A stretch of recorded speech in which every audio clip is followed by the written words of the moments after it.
My name is Arthur Hale. I am a lawyer from Iowa. One evening, my wife Ruth told me she had another man. She spoke quietly, but her words were clear. I did not shout. I did not cry. I packed a small bag and left the house. I did not say goodbye to my two daughters. I was afraid to look at them. I decided to go to Los Angeles.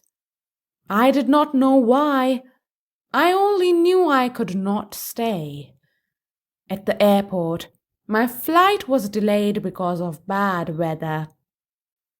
I sat alone in a small restaurant and waited. Soon I began talking with other passengers. There was Dr. Samuel Foster, a tired man with sad eyes. He drank too much. He told me he was going home to his wife, Clara, and his teenage son, Henry. He said quietly, "I must tell the truth when I return." I did not ask more. There was Lily Grant, a young woman who wanted to be an actress. She spoke with hope and fear. She said her husband's mother did not respect her. Then there was Frank Doyle, a loud traveling salesman. He joked a lot and showed us a photo of his wife, Ellen. "She's beautiful," he said proudly. A storm forced our plane to land early. We waited together for 4 hours. We shared our lives.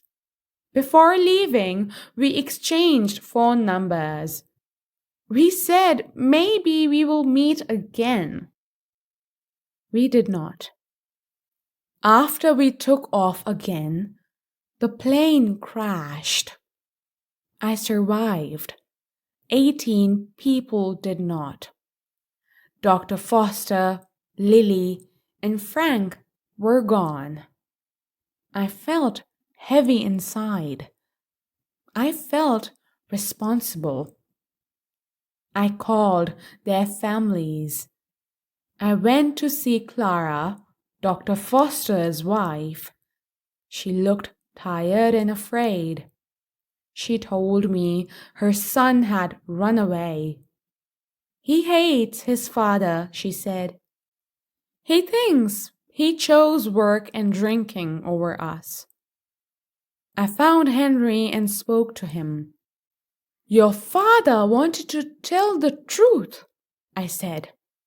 "He wanted to do the right thing." Henry was silent for a long time. Then he said, "Maybe I should go home." He did. Next, I visited Mrs. Grant, Lily's mother-in-law. She spoke badly about Lily. I told her the truth. "Lily was chosen for a big role," I said.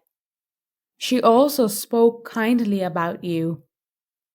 The old woman said nothing. Later, Lily's husband thanked me. My last visit was to Ellen Doyle. She lived in a small house.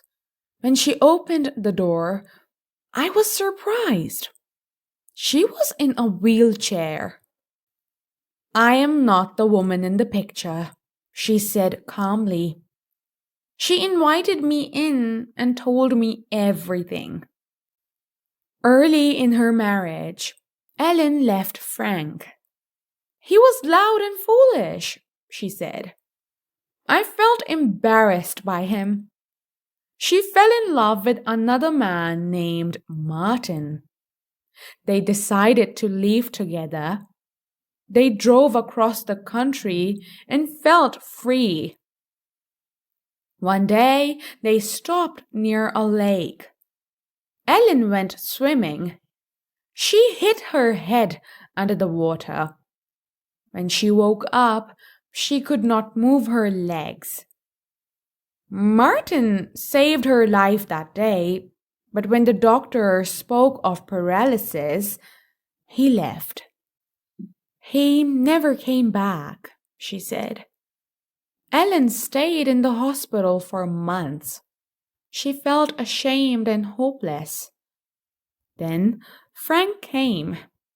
He stood by my bed, she said. He smiled and said, "Hello, beautiful."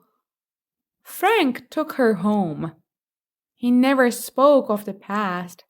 He never blamed her. I thought love was excitement, Ellen said. But love is forgiveness. I left her house in silence. That night, I thought about my wife, about anger, about escape. I called Ruth. "I'm coming home," I said. She cried softly. I understood then that leaving is easy. Staying is harder. But sometimes staying is the braver choice.